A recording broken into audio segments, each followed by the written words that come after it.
تو یہ long term پیس کی طرف کوئی ضمانت تو نہیں ہے نا؟ دیکھیے امبر، میں اس پر آج آبویسلی میری اپنی ایک پوزیشن ہے جس پر میں یہ کہنا چاہ رہا ہوں، اور یہ ایک ڈیفیکلٹ سچویشن ہے. یہ ایکسیڈنٹلی ارائز کی، یہ اس کی بات کی ہم وضاحت کر چکے ہیں. یہ قطعی طور پر کسی کا مطمع نظر نہیں تھا، کسی کی یہ سوچ نہیں تھی کہ یہ تبدیلی آ جائے، لیکن جب یہ آئی تو اس کے بعد پھر ایک سچویشن پیدا ہوئی.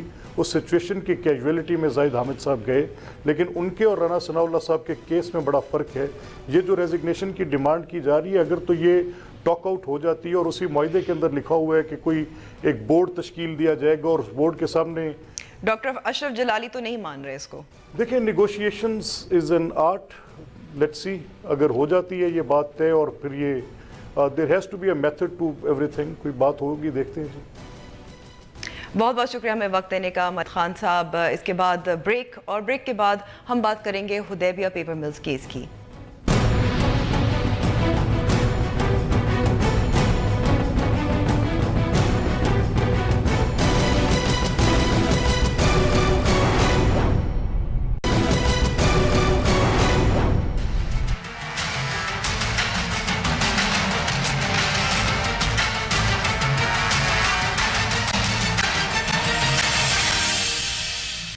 حدیبیہ ریفرنسز کی سپریم کورٹ میں سماعت، نیب کی کیس پر تیاری میں کمی، سب پر بات کرنے کے لیے ہمارے ساتھ موجود ہے سابق اٹارنی جنرل عرفان قادر صاحب. بہت بہت شکریہ عرفان صاحب وقت دینے کا. عرفان صاحب، آج جس طرح کا کیس پریزنٹ کیا نیب پروسیکیوٹرز میں، اب سپریم کورٹ میں حدیبیہ کیس کو کھولنے کی اپیل جو دائر تھی اس کے حوالے سے سماعت ہوئی تھی، مقدمہ چل رہا ہے. اوریجنل ریفرنس ان کے پاس نہیں تھا، بینچ کے بہت سارے سوالات تھے جس کے جواب نہیں دے سکے تھے. تو یہ کس قسم کی تیاری ہے؟ ان کے پاس وقت تو بہت تھا یہ ساری تیاری کرنے کے لیے نیب پروسیکیوٹرز کے پاس. جی، میں سمجھتا ہوں کہ اس میں پروسیکیوٹرز کا کوئی قصور نہیں ہے، کیونکہ سپریم کورٹ میں جو petition to leave to appeal file ہوتی ہے تو وہ پٹیشن اس پہ پیورلی لا پوائنٹس ڈسکس ہوتے ہیں، اور اس میں یہ سارے ریکارڈ وغیرہ کی ضرورت نہیں ہوتی. کیونکہ میں بھی ایک بہت طویل عرصے تک میں نے سپریم کورٹ کی پریکٹس کی ہے، اور چونکہ مختصر لا پوائنٹ ہوتا ہے لیو ٹو اپیل سٹیج میں، اور وہ اسی پہ بات ہوتی ہے. یہ اتنا ریکارڈ وغیرہ دیکھنے کی ضرورت نہیں پڑتی اس طرح کے میٹرز میں. لیکن اس جو معاملہ ہے سارا، اس کی ایک چیکرڈ ہسٹری ہے، اور اسی چیز کی وجہ سے میرا خیال ہے کہ سپریم کورٹ نے اس معاملے کو ایک قسم کا وہ آگے لے گئے ہیں. کیونکہ اگر آپ دیکھیں تو حدیبیہ پیپر کیس جو ہے وہ نیب نے ختم نہیں کیا تھا. ایک امپریشن یہ دیا جا رہا ہے کہ نیب نے کچھ کر دیا تھا اس میں. نیب نے تو بر وقت یہ ریفرنس جو ہے وہ ڈال دیا تھا عدالت میں، اور بڑی دیر یہ احتساب عدالت میں پینڈنگ رہا. اس کو چلانا، اس کو ریگولیٹ کرنا پروسیڈنگز کو، یہ نیب کا کام، یہ تو سب نیب کی ذمہ داری تھی، عدالت کا کام تھا. نہیں، بالکل بھی نہیں تھی. کوئی ذمہ داری ان کی نہیں تھی. یہ عدالت کی ذمہ داری تھی، اکاؤنٹیبلٹی کورٹ کی ذمہ داری تھی کہ ان پروسیڈنگز کو چلاتے، ان کو ریگولیٹ کرتے، اور اس پہ اس کی ہیئرنگز لگاتے. یہ نیب کا کام اس کو ایکٹیویٹ کرنا بھی نہیں تھا. یہ بالکل ایک غلط امپریشن قائم کیا جا رہا ہے جو کہ بالکل خلاف قانون ہے. اور پھر یہ معاملہ جب تاخیر کا شکار ہوتا رہا احتساب عدالتوں میں، تو پھر سڈنلی ہم دیکھتے ہیں کہ یہ معاملہ جو ہے ہائی کورٹ میں چیلنج ہو گیا، اور ایک نان ایشو جو ہے اس پہ ایک فیصلہ دے دیا گیا. کیونکہ جب ایک ریفرنس پینڈنگ ہوتا ہے تو وہ دو طریقے ہوتے ہیں اس کے ختم ہونے کے، یا وہ ایکویٹل میں اینڈ ہوتا ہے یا وہ کنوکشن میں اینڈ ہوتا ہے. تیسرا یہ نہیں ہوتا کہ وہ ہوا ہو جاتا ہے. تو جب یہ معاملہ سپریم کورٹ میں پاناما کیس میں ڈسکس ہونا شروع ہوا تو اس وقت سپریم کورٹ نے بڑی برہمی کا اظہار کیا کہ اس میں اپیل کیوں نہیں فائل کی گئی. اور آج میرا خیال ہے کہ انہوں نے بیچاروں نے کوشش کی، پروسیکیوٹر نے اس پہ بھی بات کرنے کی کہ اس کی بیک گراؤنڈ بتانے کی، لیکن وہ ججز نے ان کو بھی ڈانٹ دیا اور ان کو بات ہی نہیں کرنے دی بیچاروں کو، اور کہا اس کا کیا تعلق ہے پاناما کیس سے، اس کا کیا تعلق ہے پاناما کیس سے. تو میں حیران ہوں کہ موجودہ سپریم کورٹ کے ججز کو کچھ نہیں پتا کہ اس کا کتنا گہرا تعلق ہے پاناما کیس سے، اور پاناما کیس کی وجہ سے یہ زندہ ہوا ہے. تو یہ جو بڑے لیکن عرفان صاحب جی، پاناما کیس سے ظاہر ہے اس کا تعلق بہت گہرا تو ہے، یہ تو بات آپ نے درست کی، لیکن نیب ریفرنس اور یہ سارا معاملہ تو پرانا ہے، 17 سال پرانا ہے. وہ تو یہ مشیر عالم جو صاحب ہیں وہ تو یہ فرما رہے تھے، جو میں نے اخباروں سے پڑھا ہے، مجھے خود ڈیٹیل نہیں پتا، کہ یہ پاناما پہ مت بات کریں، پاناما پہ مت بات کریں. بھئی فیکٹس جو ہیں وہ پھر سارے ان کو پلیڈ کرنے دیں نا. بیچارے پروسیکیوٹرز جو ہیں وہ کیا یہاں پہ وہ پرفارم کریں گے اگر ان کو ریلیونٹ باتیں بھی اگر نہ کرنے دی جائیں. اچھا، اگر ناظرین کی وضاحت کے لیے جو آپ نے بتایا کہ یہ لیو ٹو اپیل ہوتی ہے، اس میں صرف قانونی نکات پر دلائل پیش کیے جاتے ہیں، تو اس کی تھوڑی سی وضاحت کر سکتے ہیں؟ ہاں، اس میں مثلا یہ قانونی پوائنٹ اٹھایا جا سکتا تھا کہ یہ جو ریفرنسز ہیں، جیسے میں نے آپ سے کہا کہ کیا ایکویٹل اور کنوکشن کے علاوہ بھی کوئی تیسرا طریقہ ہے کسی کے پاس کہ وہ ان ریفرنسز کو ختم کر دے ہائی کورٹ، اور ہائی کورٹ کو کیا یہ جورسڈکشن ہے؟ تو اس طرح کے کویسچنز جو ہیں لیگل جارگن میں یہ آرگو کیے جاتے ہیں، اور اس میں یہ ریکارڈ وغیرہ منگانا اور یہ ریلیونٹ ریکارڈ اور وکیلوں کو ڈس لاج کرنا، تو مجھے تو یاد ہے جب ہم نے سپریم کورٹ کی پریکٹس شروع کی تھی تو اس طرح کی باتیں کم از کم سپریم کورٹ ہم سے نہیں کیا کرتی تھی، اور وہ بالکل ہم لا پہ رہتے تھے اور بڑا فوکسڈ ڈسکشن ہوتا تھا۔ اور آج یہ جو میں دیکھ رہا ہوں یہ ریکارڈ وغیرہ، تو فیکچول باتیں تو بعد میں ہوتی ہیں، پہلے تو لیگل ایشوز ڈیسائیڈ ہوتے ہیں، اور شروع میں تو صرف لیو ٹو اپیل گرانٹ ہوتی ہے، اور پہلی پیشی پہ یوزلی فیصلہ کر دیا جاتا ہے کہ آیا لیو گرانٹ ہوگی کہ نہیں ہوگی۔ اس کے بعد جب لیو ٹو اپیل گرانٹ ہو جاتی ہے تو پھر اپیل بن کے کیس دوبارہ لگتا ہے اور پھر وہ سنا جاتا ہے، اور وہ اس میں پھر پوری ڈیٹیل میں سنا جاتا ہے، اور یہ تمام چیزیں بھی اس میں دیکھی جاتی ہیں، لیکن فیکٹس جو ہیں وہ ان کیسز میں کم دیکھے جاتے ہیں اس طرح کی پروسیڈنگز میں، کیونکہ فیکٹس جو ہیں وہ تو اپیلوں میں دیکھے جاتے ہیں نا جی، تو سپریم کورٹ اپیلیٹ کورٹ نہیں ہے۔ جی ہاں۔ اچھا، ایک اور سوال یہ ہے کہ نیب کا کیس کتنا سٹرونگ ہے اس کو کھلوانے کا؟ دیکھیں، وہ نیب کا کیا کیس ہے، یہ سارا کیس ہی سپریم کورٹ کا ہے۔ سپریم کورٹ ہی نے ان کو کہا، وہ چیئرمین نیب کو جو انہوں نے بہت وہ تنبیہ بھی کی کہ آپ نے اپیل کیوں نہیں فائل کی، پھر انہی کے ڈر کے مارے انہوں نے اپیل بھی فائل کر دی، اب معاملہ سپریم کورٹ میں آ گیا ہے۔ تو اس میں یہ نیب کا کیس ہی نہیں ہے، یہ تو کیس ہے ہائی کورٹ کا ایک فیصلہ ہے، اور سپریم کورٹ کی کچھ آبزرویشنز تھیں جو کہ انہوں نے کی تھی، جو کہ شاید انہوں نے کچھ آبزرویشنز کو تو فیصلے کا حصہ بھی اس طرح سے نہیں بنایا، اور جسٹس کھوسا نے ذرا زیادہ ڈیٹیلڈ آبزرویشنز اس پہ دی تھیں جو کہ اب فیصلے کا حصہ بن چکا ہے۔ تو یہ تمام اس سارے تناظر میں اب جو موجودہ سپریم کورٹ ہے، موجودہ بینچ ہے، ان کو یہ تمام چیزیں جو ہیں دیکھنی پڑیں گی، اور لا کو سامنے رکھ کے ان کو یہ فیصلہ کرنا ہے یا انہوں نے اس اپیل کو ایکسیپٹ کرنا ہے۔ اگر وہ ایکسیپٹ کرتے ہیں اس اپیل کو تو پھر یہ معاملہ جو ہے وہ اکاؤنٹیبلٹی کورٹ میں چلا جائے گا، اور اکاؤنٹیبلٹی کورٹ اس کو افریش سنے گا، بس اس میں اس سے زیادہ تو کوئی پروسیڈنگز اس میں نہیں ہو سکتی فی الحال۔ اچھا، اتنا زیادہ یہ پیچیدہ معاملہ نہیں ہے جتنا آپ کو لگ رہا ہے کہ بنتا جا رہا ہے؟ بڑا سمپل معاملہ ہے یہ، اس کو پتہ نہیں کیوں اتنا پیچیدہ سمجھا جا رہا ہے، یہ پیچیدہ نہیں ہے۔ عرفان صاحب، ایک اور معاملے پر آپ سے کچھ سوالات تھے، اور وہ کل جو معاہدہ طے پایا تھا فیض آباد میں، جو جن مذہبی جماعتوں نے دھرنا دیا ان کے لیڈرز اور ریاست پاکستان کے ساتھ، اس میں آپ نے بھی دیکھا ہوگا کہ اسلام آباد ہائی کورٹ کے جسٹس شوکت صدیقی نے کچھ سوالات پوچھے تھے، اور وہ آرٹیکل 245 آئین کے آرٹیکل 245 کے حوالے سے تھے، جس میں فوج کی مدد حاصل کرتی ہے ایک سویلین حکومت۔ میں تھوڑے سے کامنٹس آپ کو بتاتی ہوں کہ فوج نے ثالث کا کردار کیسے ادا کیا، یہ کس قانون کے تحت ہے، تو اس کی وضاحت کر سکتے ہیں کہ اگر آرٹیکل 245 میں ثالث کا کردار ادا کر سکتی ہے فوج؟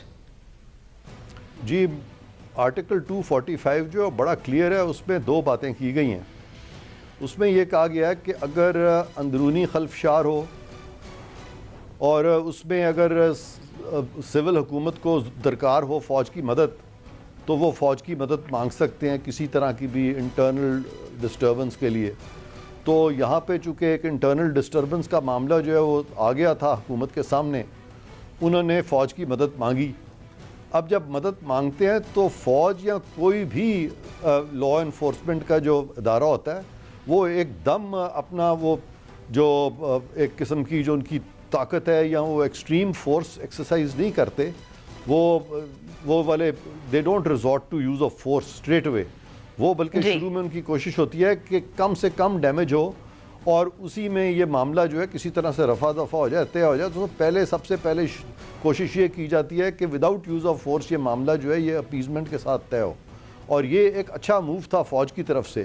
اور فوج اور حکومت کے معاملے میں جو کچھ بھی نیگوسیشنز تھیں یا جو کچھ گفت و شنید تھی، یہ ایک ایگزیکٹو فنکشن ہے، کورٹ کا اس سے کوئی تعلق ہی نہیں ہے۔ اور یہ بلکہ ایک اور جو سوال پیدا ہوتا ہے کہ ایک عدالت جو ہے وہ کویسچن بھی نہیں کر سکتی، جورسڈکشن نہیں ہے اس معاملے میں، جورسڈکشن سرے سے ہے ہی نہیں، آرٹیکل 245 میں لکھا ہوا ہے۔ اور ویسے بھی یہ معاملات جو ہیں، یہ جو وزیر اعظم کا عہدہ یا آرمی چیف کا عہدہ یہ جج کے عہدے سے تو بڑا نہیں ہے، بہت بڑا ہے، خاص طور پہ ان معاملوں میں جہاں پہ کہ ججز کو اختیار بھی کوئی نہیں ہے. اور ایون ادروائز اگر آپ دیکھیں تو آرڈر آف پریسیڈنس میں آرمی چیف تو کسی بھی پاکستان کے جو جج ہے اس سے اوپر ان کا آرڈر آف پریسیڈنس میں ان کو رکھا گیا ماسوا ہے چیف جسٹس آف پاکستان کے. ورنہ یہ ججز جو سپریم کورٹ ہائی کورٹ کے ہیں یہ آرمی چیف سے نیچے آتے ہیں ان آرڈر آف پریسیڈنس، اور ان کی ڈومین ڈیفرنٹ ہے. آرمی چیف کسی بھی جج کے یا چیف جسٹس کے ماتحت نہیں ہے. اور اس طرح کی اچھا لیکن عرفان صاحب جب غیر آئینی بات ہے، غیر آئینی بات ہے. اچھا سوال ایک اور ہے آخر میں کہ جب سویلین حکومت مدد مانگتی ہے، طلب کرتی ہے فوج کو 245 کے تحت، تو کیا ٹرمز آف ریفرنس کلیئر ہونے چاہیے یا نہیں ہوتے، اور کیا پھر فوج پابند ہوتی ہے کہ اسی پر عمل درآمد کرے؟ دیکھیں یہ جو ہے ان کا انٹرنل ان کا آپس میں کیا سیٹ اپ ہے، یہ کورٹ کا کنسرن نہیں ہے کہ ٹرمز آف ریفرنس، کیونکہ یہ اس طرح کے جب معاملات ہوتے ہیں تو یہ سارے کانفیڈینشیل ہوتے ہیں اور یہ کانفیڈینشیلٹی کے ساتھ ڈسکس ہوتے ہیں. اگر وہ پوری اسٹریٹجی پہلے ہی کھول کے رکھ دیں ججوں کے سامنے تو پھر تو ہمارے ملک کا اللہ ہی حافظ ہے، اور ججز کو اس طرح کے معاملوں میں بالکل نہیں آنا چاہیے. اور میں سمجھتا ہوں کہ ججز کو نہ صرف آنا نہیں چاہیے بلکہ ان کے جو ہائی اپس ہیں، جو خاص طور پہ جو سپریم جوڈیشل کاؤنسل ہے پاکستان میں، ان کو اس طرح کی چیزوں کا نوٹس لینا چاہیے. شروع میں تو ان کو ہلکی زبان میں اس طرح کے ججز کو سینشر کرنا چاہیے کہ خدارا آپ اس طرح کی باتیں مت کیا کریں، آپ کورٹ کی پوزیشن جو ہے وہ آکورڈ کر رہے ہیں. اور ورنہ پھر اگر وہ اس کے باوجود اگر کرتے رہیں اور یہ کنٹینیو کریں، پرسسٹ کریں، تو پھر ان کے خلاف پروسیڈنگز ہونی چاہیے سپریم جوڈیشل کاؤنسل میں، تاکہ ان کو پتہ ہو کہ ان کی لمٹس کیا ہے. ان کی لمٹس کیا ہیں. عرفان قادر صاحب بہت بہت شکریہ وقت دینے کا. بریک کے بعد انتخابات کب ہو رہے ہیں؟